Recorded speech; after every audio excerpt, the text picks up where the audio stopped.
नमस्कार दोस्तों, राजनीति की बातों में आपका स्वागत है। मैं हूं आपका दोस्त धर्मेंद्र कमारी। दोस्तों, एक वक्त ऐसा भी आया था जब चौधरी बंसीलाल को यह कहना पड़ा था कि ओम प्रकाश चौटाला ने काम तो गजब का किया है और वो काम किया है जो मेरे से भी नहीं बन पाया। राजनीति के इस रोचक प्रसंग का आज के वीडियो में हम जिक्र करेंगे और इसको समझने के लिए हमें जाना पड़ेगा उस दौर में। हुआ यह था कि 1999 में जब लोकसभा के चुनाव हुए तो प्रदेश में 5 सीटें इनेलो ने और 5 भाजपा ने जीती, वो भी गठबंधन में। अब गठबंधन में जीत ली तो चौटाला साहब को यह आभास हो गया कि प्रदेश की जनता मन बना चुकी है कि इस बार लोकदल को बहुमत देंगे। उन्होंने सर्वे वगैरह भी करवा ली अपनी। विधानसभा का जो कार्यकाल था वो 17 महीनों का बाकी था। अब चौटाला साहब के सामने सबसे बड़ी दिक्कत ये थी कि कैसे मंत्रिमंडल की सिफारिश करवाई जाए कि विधानसभा भंग करवा दो, क्योंकि मंत्रिमंडल में तो सारे उन्होंने बाहर के लोग भर रखे थे, कुछ अविपा से टूट कर आए थे, कुछ निर्दलीय थे। चौटाला साहब ने सबको मनाना शुरू किया। सबको चौटाला जी ने गोली दी कि अगला जो चुनाव होगा उसमें वो उनको ज़रूर टिकट देंगे, किसी मंत्री की टिकट नहीं काटी जाएगी और प्रदेश में ये माहौल अनुकूल है चुनाव जीतने का, और सब चुनाव जीतकर वापस आएंगे और फिर मंत्री उनको बना दिया जाएगा। मंत्रियों को इतना तो आभास था कि लोकदल के पक्ष में लहर है और उनको ये बढ़िया मौका लगा। चौटाला साहब के लारे लप्पों में सब फंस गए और मंत्रिमंडल भंग करने की सिफारिश पर कैबिनेट ने साइन कर दिए। वो पत्र राज्यपाल के पास पहुंचा और राज्यपाल ने तुरंत उसको मान लिया और हरियाणा की विधानसभा भंग हो गई। इसके साथ ही अगले चुनाव तक मुख्यमंत्री ओम प्रकाश चौटाला ही रहने थे, बस वो संवैधानिक फैसले नहीं ले सकते थे।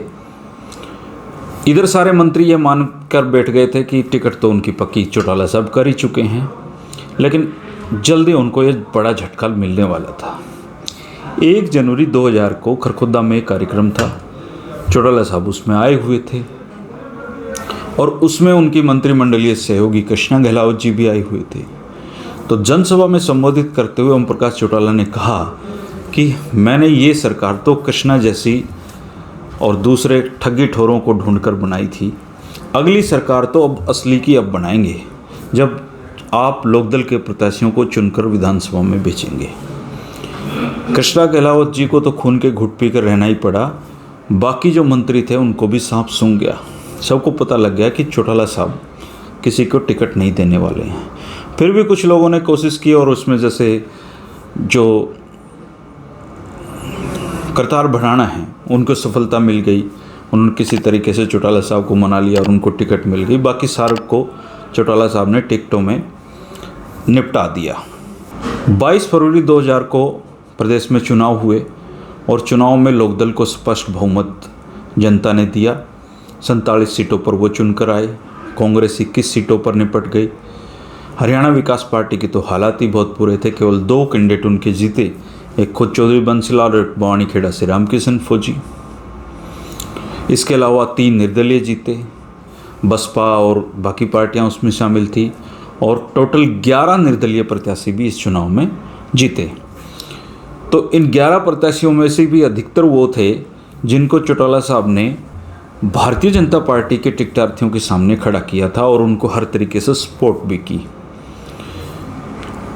केवल वो हविपा के बागियों को ही सबक नहीं सिखाना चाहते थे, वो भारतीय जनता पार्टी से भी मुक्ति चाहते थे और उसके लिए चौटाला ने ये तरीका अपनाया। 61-29 का ये समझौता हुआ, लेकिन 29 जो टिकटें उन्होंने भाजपा को दी वो अधिकतर तो कमज़ोर टिकटें दी, जहाँ पर इनेलो का या भारतीय जनता पार्टी का कोई ज़्यादा मजबूत आधार नहीं था। और वहाँ दी तो वहाँ भी एक मजबूत प्रत्याशी ढूंढकर उसको निर्दलीय खड़ा किया और उसको पैसे से और सब कुछ से चौटाला साहब ने उसको मदद की। चुनाव में इशारे भी किए कि वोट इसको दें।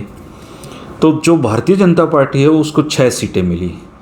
तो एक तरीके से चौटाला साहब अब खुल्लम खुला उनके पास कुछ भी करने का अधिकार आ गया था और पूरी मेजॉरिटी के साथ उनके पास सरकार बनाने का ये अवसर मिला। हविपा के सारे बागी टिकट ना मिलने के बाद निपट गए, उनमें से कोई भी जीतकर विधानसभा में नहीं पहुंच पाया। 2 मार्च 2000 को ओम प्रकाश चौटाला ने प्रदेश की 5वीं बार मुख्यमंत्री के रूप में कमान संभाली और इस केवल ये कार्यकाल एक ऐसा था जो चौधरी देवीलाल परिवार के इस धब्बे को धो गया कि ये जब भी सरकार बनाते हैं इनसे 5 साल नहीं चलती है, क्योंकि ये सरकार 2000 से 2005 तक चली और अगले जो 5 साल हैं वो चौटाला साहब के साल थे। सरकार आपके द्वार कार्यक्रम था, लेकिन उन्होंने बहुत गलतियां की जिसकी वजह से 2005 में उनको लोगों ने सत्ता से बाहर किया और वो अब तक सत्ता में वापसी का संघर्ष कर रहे हैं। लेकिन आज बात हो रही है 2000 की। तो 2000 में जब वो मुख्यमंत्री बन गए और पत्रकार जब चौधरी बंसीलाल की प्रतिक्रिया लेने के लिए पहुंचे तो उन्होंने एक गजब की बात कही। उन्होंने कहा कि मैं मुख्यमंत्री बनने पर ओम प्रकाश चौटाला को बधाई देता हूं और राजनीतिक रूप से मेरा उनके साथ हमेशा 36 का आंकड़ा पहले की तरह बरकरार रहेगा। लेकिन एक बात तो मैं ज़रूर आज कहना चाहूँगा कि अविपा के भगोड़ों का और भाजपाइयों का जो इलाज ओम प्रकाश चौटाला ने बांधा है वो तो मेरे से भी नहीं बंध पाया। और उनका ये बयान काफ़ी सुर्खियों में छपा था। अगर आपने वो याद है तो आप भी लिख सकते हैं। तो एक समय ऐसा भी था जब चौधरी बंसीलाल ने ओम प्रकाश चौटाला की तारीफ़ की थी। तो ये था दोस्तों आज का राजनीतिक एपिसोड। 3 बजे की चाय के साथ राजनीति की बातों का सिलसिला हमेशा जारी रहेगा और 8 बजे करंट जो पॉलिटिक्स है उसका जो हमारा 8 PM शो है उसको भी आप देखते रहिए अगर उसमें इंटरेस्ट है तो। चैनल को अगर सब्सक्राइब नहीं किया तो चैनल को सब्सक्राइब कर लें। इसका फ़ायदा ये होता है कि वीडियो का नोटिफिकेशन आप तक पहुंच जाता है, बाकी इसका कोई फ़ायदा नहीं होता, इसलिए चैनल सब्सक्राइब कर लें।